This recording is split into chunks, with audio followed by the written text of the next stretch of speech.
नमस्कार मित्रांनो, इयत्ता 8वीच्या गणिताच्या संपूर्ण मार्गदर्शनासाठी 8वीमराठी.com ह्या आपल्या वेबसाईटला नक्की भेट द्या. धन्यवाद.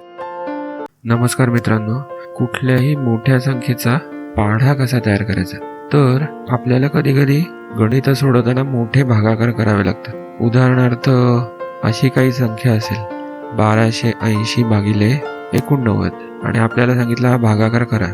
या 89चा पाढा आपल्याला कधी पाठ नसतो, तर तो पाढा आपल्याला तयार करून घेतला तर हा भागाकार करायला सोपा जातो. तर अशा मोठ्या संख्येचा पाढा कसा तयार करायचा ते आता आपण थोडक्यात बघू.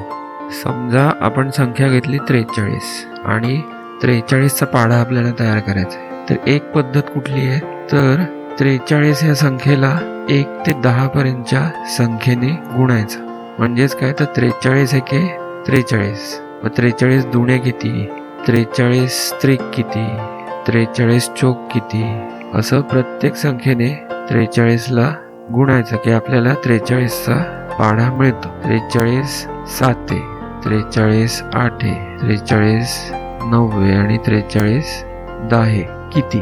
ठीक आहे, तर हा गुणाकार आपण करून घ्यायचा. तर 43 दुणे किती येतील, तर 86. या 3ने 43ला गुणलं की आपल्याला मिळतं 43 त्रिक किती येतं, 129. 43 चौक किती येईल, 172. 43 पाचे किती येईल, तर 215 आहेत. 43 सक किती येईल, 258. 43 साते 301. 43 आठे 344. 43 नववे 387. 43 दहा 430. असा 43चा पाढा येतो. आता ह्याच्यात अजून एक सोपी पद्धत कुठली आहे, तर पहिल्यांदा 40चा पाढा लिहून घ्यायचा आणि त्याच्यात 3चा पाढा मिळवायचा आणि म्हणजे आपल्याला 43चा पाढा मिळतो. तर ते कसं ते बघू. आता 40चा पाढा कसा लिहितात, तर सोपी पद्धत काय, तर पहिल्यांदा 4चा पाढा लिहून घ्यायचा.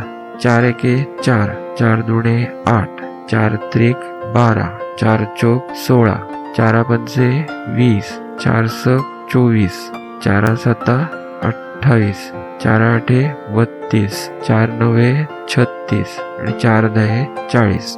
बरोबर. आता 40चा पाढा लिहायचा म्हणजे काय, तर फक्त 4च्या पाढ्यावर 0 द्यायचं की आपल्याला 40चा पाढा मिळतो. बरोबर. हा बघा, हा आपल्याला मिळाला 40चा पाढा आणि ह्याच्यात आपल्याला 3चा पाढा मिळवायचा. मग आता 3चा पाढा लिहून घ्यायचा. 3 एके 3, 3 दुणे 6, 3 त्रिक 9, 3 चौक 12, 3 पाची 15, 3 सक 18, 3 सता 21, 3 आठे 24, 3 नवे 27 आणि 3 दहा 30. आता हे दोन्ही मिळवायचे, दोन्ही पाढे 40चा आणि 3चा, की आपल्याला आपोआप 43चा पाढा मिळतो. तर 40 अधिक 3 किती, 43. 80 अधिक 6 86. 120 अधिक 9 129. 160 अधिक 12 किती होतात, 172. 200 अधिक 15 215. किती सोपं आहे बघा हे. नंतर 240 अधिक 18 258. बरोबर. 280 अधिक 21 301. 320 अधिक 24 344 आणि 360 अधिक 27 म्हणजे 387 आणि 400 अधिक 30 430. हा आपला झाला 43चा पाढा. 43चा पाढा. इतकं हे सोपं आहे. तर ही जी पहिली पद्धत आहे ही जरा वेळखाऊ आहे. तुम्हाला जर परीक्षेत ही पद्धत वापरायची असेल तर तुमचा वेळ जाईल. त्याऐवजी तुम्ही ही पद्धत वापरली तर तुम्हाला ते सोपं जाईल. ठीक आहे. तर तुम्ही अजून संख्या घ्या आणि दोन्ही पद्धतीने त्याचे पाढे तयार करून बघा. कुठलीही संख्या घ्या, 87 घ्या, 27 घ्या, 63 घ्या, 75 घ्या, 92 घ्या, कुठलीही संख्या घ्या आणि दोन्ही पद्धतीने त्याचे पाढे तयार करून बघा. ठीक आहे.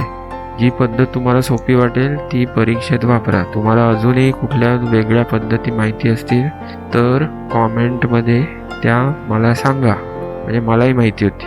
ठीक आहे. जर तुम्हाला ह्या व्हिडिओमधलं काही समजलं नसेल तर हा व्हिडिओ तुम्ही मागे जाऊन कितीही वेळा बघू शकता. किंवा कमेंट सेक्शनमध्ये तुमचे प्रश्न विचारू शकता. जर तुम्हाला हा व्हिडिओ आवडला असेल तर लाईक करा आणि आपलं चॅनेल सबस्क्राईब करा. धन्यवाद.